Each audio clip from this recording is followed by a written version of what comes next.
తర్వాత శ్రీ సుందరమూర్తి గారు వారి మాట మనం ఆ కార్యక్రమానికి బయలుదేరుతున్నారు. ఆ తర్వాత డాక్టర్ సుందరమూర్తి గారు మాట్లాడారు.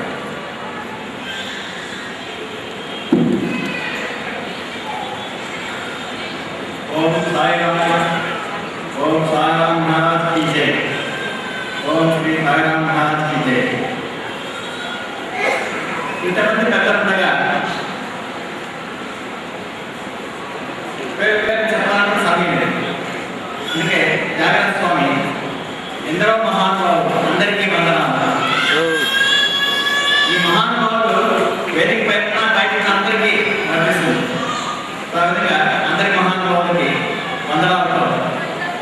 ఒక 3 నిమిషాలు అప్లోడ్ చేస్తాను. ఇంత సమయం తీసుకోవడం వస్తే కాదు. ఇక్కడ రావాలన్న అంటే ఏంటి అంటే నాకే ఆశ్చర్యం వస్తుంది. సాయి సంప్రదాయం పెద్ద స్నేహితులతో పరిచయం నేను నాకు ఉద్దేశంగా నేను రమణ దీంట్లో అవుతున్నాను. ఒకటేమో మన సొంత లక్ష్మయ్య గారి గురించి రావాలి.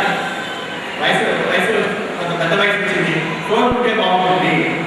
కాబట్టి ఆయనకి అటెండర్ సరైన పదం కావాలి, ఆయనకి తోడుగా వచ్చారు. ఇంకోటి భాస్కర్ రెడ్డి గారు మంచి మిత్రుడు. ఎన్నిసార్లు అడిగారంటే మా కార్యక్రమం రండి ఎన్నిసార్లు అడిగారంటే 100 సార్లు అడిగారు. ఒకసారి అంటే 1000 సార్లు అడిగారు. సో అందులో భాగంగానే ఇక్కడ వచ్చింది. ఈ ఆధ్యాత్మిక సభలో మాట్లాడడం అలవాటు లేదు. విద్యార్థులతో యువకులతో కొంత సమయం వచ్చినప్పుడు వాళ్ళతో కొంత ప్రస్తావిస్తుంటారు. 2-3 నిమిషాలు తీసుకునే నాకు 60 వచ్చింది కాబట్టి కొన్ని ఆధ్యాత్మిక విషయాలు కలిసి ఉంటాయి. ఒకటేమంటే మనంతా కుటుంబం అంటే భారత మాత మన తల్లి, మన తల్లి భారత మాత. అందుకే మన ఉద్యమాల్లో కనుక సెక్టర్ చూస్తుంటే భారత మాతకి జైన పదం. ఇక్కడ ఉన్న ప్రతి 100-110 కోట్ల మందికి తల్లి భారత మాత. అయితే మన సాంప్రదాయాలు, సనాతన సాంప్రదాయం, హిందూ సాంప్రదాయం, సనాతన సాంప్రదాయం దీనిలో ఇంకా విశేషాలు. ఒకటి, ఎవరు తీసుకున్నా అంతా సాయిమయం. అంటే ప్రతి అణువులో సాయం చూస్తాం. అంతా విష్ణుమయం, అంతా దేవిమయం, అంతా అయ్యప్పమయం. హిరణ్యాక్షుడు తీసుకునికే సందేహం వచ్చింది. ప్రహ్లాదుడు ఎక్కడ చూసినా ఉంటాడు. మామూలుగా నచ్చినది అదే విశాలమైంది, ఇది ఇంకా విశాలమైంది యావత్ ప్రపంచము. మరి ఆచరణలో ఎవరైనా పాటించాలని సందేహం. వివేకానంద అమెరికాకు పోయి ఆయనకి ఇచ్చిన 2-3 నిమిషాల సమయంలో దేవుని అంతా పరిశీలించి అమెరికా సోదరి మండలి ఆధార సంబోధించాడు.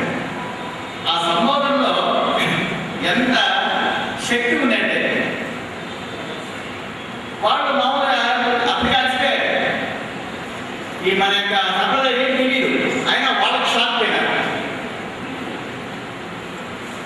అప్పుడు గంటలు నడిచింది ఆయన ఉపన్యాసం. మరి అమెరికాకి వెళ్ళి ఈయన వివేకానంద వాళ్ళని సోదరి మండలి అన్నారేంటి. ఇప్పటికి కూడా ఈ ఉపన్యాసం గురించి చాలా విషయాలు లాభం లేదని నేను ఉద్దేశంతో 2-3 విషయాలు చెప్తాను. ఉదాహరణకి పెద్దని గౌరవించాలి అనేదాన్ని ప్రతి గ్రామంలో, ప్రతి నగరంలో కొంతమంది సద్గురులు ముఖ్యమైన పెద్దవాళ్ళు ఉంటారు. పాతకాలంలో ఒక గ్రామంలో ఒక పూజారి, ఒక head master, elementary school head మాస్టరే. ఆయన జీతం కూడా సరిగ్గా రాకపోవచ్చు, చొక్కా చిరిగి ఉండొచ్చు. అయితే ఎంత గౌరవం అంటే ఆయన మాట తప్పడు. ఇద్దరు వెళ్ళి వాళ్ళ విషయాలు చెప్పే వాళ్ళ నిర్ణయం చక్కగా చెప్పారు. మాస్టర్ చెప్పేవాళ్ళు రాని చెప్పారు. ఇప్పుడు కోర్టులకి, హైకోర్టులకి, సుప్రీంకోర్టులకి ఎంత ఖర్చు పెడుతున్నాం? మనంతా మనుషులు, మనకంత పెద్దవాళ్ళు ఉన్నారు, మనకు తెలిసిన వాళ్ళు ఉన్నారు.